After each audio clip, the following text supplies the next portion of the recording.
Now, what does the international law or what do the international norms say about the protection of journalists in the conflict? Well, I mean, there are many countries who are signatory to acts that protect journalists, but obviously this does not apply to terrorist organizations.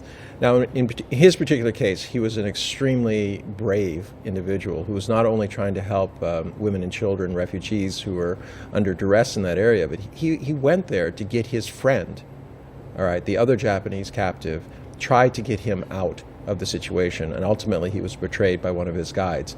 So he wound up in a very bad situation. He did it for the right reasons, but what I can't still having problems with is, given his brave behavior, why his country and his prime minister did not care more about him enough to delay a statement or a trip.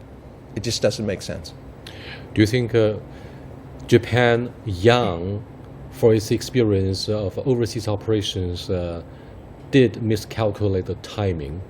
And what do you think of the casualty of the media, if not casualty of the truth, in covering the regional conflicts in the Middle East, Mr. Yang? Well, this institute really make alarms to not only Japanese media circle, but also the international media circle. But legally speaking, we need to set up some mechanism and the rules for the international multinational corporation to protect the journalists who are working actively in war area or war states. We need to draw lessons from that.